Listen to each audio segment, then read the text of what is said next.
I move the amendment Alaska Corla. Article 38(3)(1 of the Constitution requires that in order for specified offences to be tried in non-jury courts, the inadequacy of the ordinary courts to administer justice must be, and I quote, determined in accordance with law.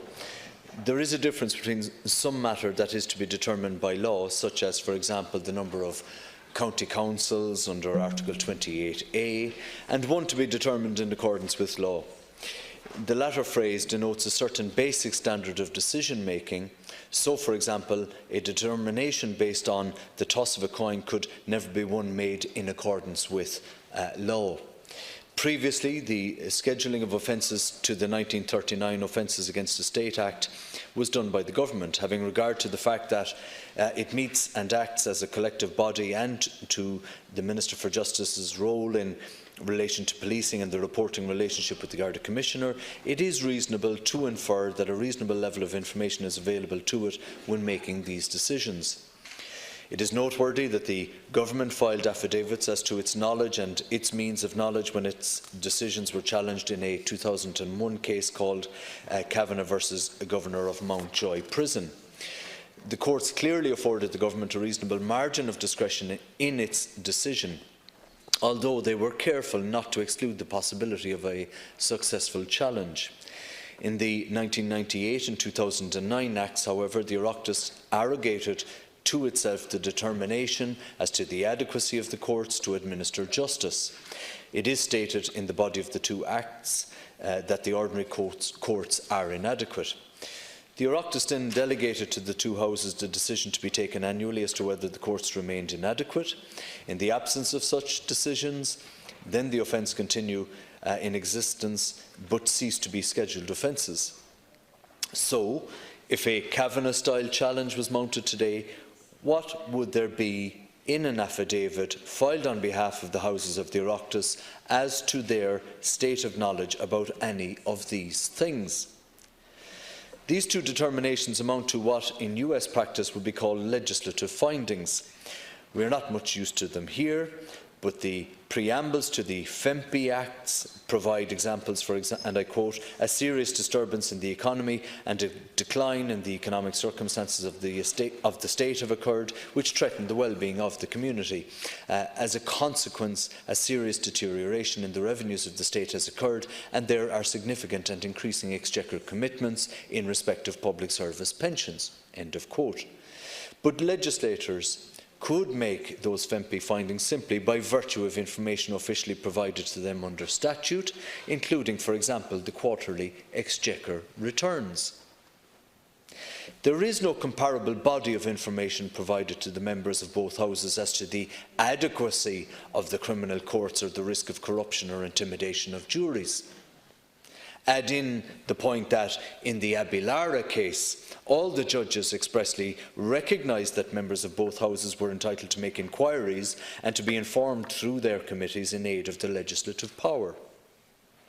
Here you have the Oireachtas initially, and every year since the two houses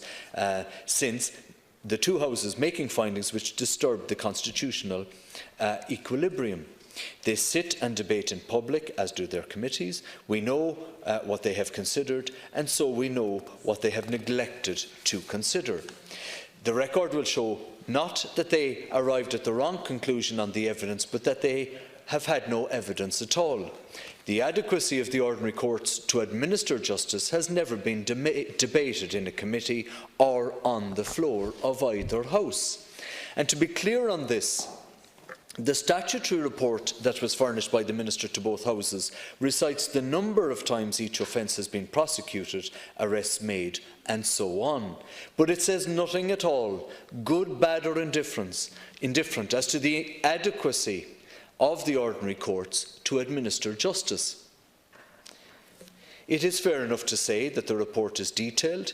What is relevant, however, is what is not included in the report. The report refers to Section 14 of the Act as providing that the offences created by it are to be scheduled offences for the purposes of the Offences Against the State Act 1939, and scheduled offences are triable before the non-jury special criminal court. And the report goes on to say that Section 14, scheduled offences under the Act, was utilised on 36 occasions last year. The report nowhere refers to the fact that Section 14 of the Act declares that, and I quote, "the ordinary courts are inadequate to secure the effective administration of justice and the preservation of public peace and order," end of quote, in relation to each of those offences.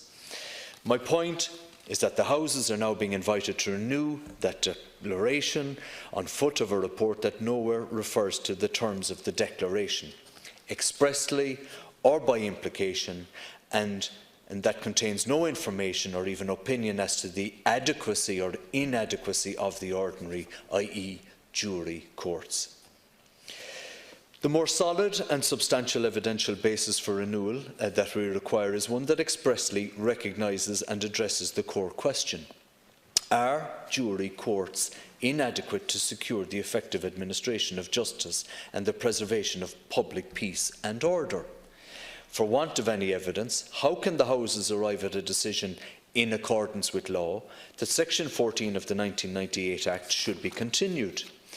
If it is not just a case that the decision is on its merits wrong, and not that the decision was grounded on inadequate evidence, but is the case rather that the decision was taken without reference to any evidence at all, then it is not too hard to argue that the determination is not being made in accordance with law as Article 38 requires, and that it is vulnerable to legal challenge by a future defendant before the Special Criminal Court.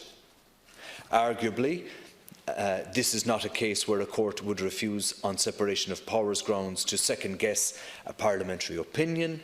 It is rather a case where a court might very well say that if the Houses of the Oireachtas insisting on retaining for themselves the power to make decisions on these matters, then the Houses must take the very basic step of informing themselves about the matters on which they are going to decide. We propose 2 amendments to the 2 continuance motions before the House. The second amendment was ruled out of order as being equivalent to a direct negative to the motion.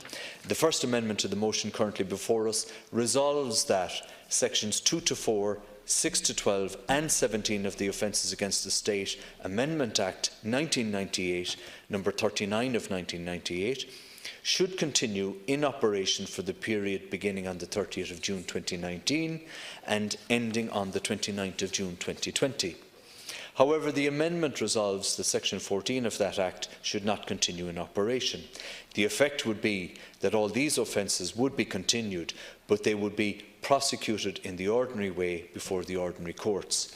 The reason given for declining to resolve that Section 14 should continue in operation for want, and I quote, "for want of any or any adequate information being presented to the Dáil by way of a report under Section 18 of that Act or otherwise, in order to enable the Dáil to make an informed finding as to the inadequacy of the ordinary courts to secure the effective administration of justice and the preservation of public order and peace in relation to those offences."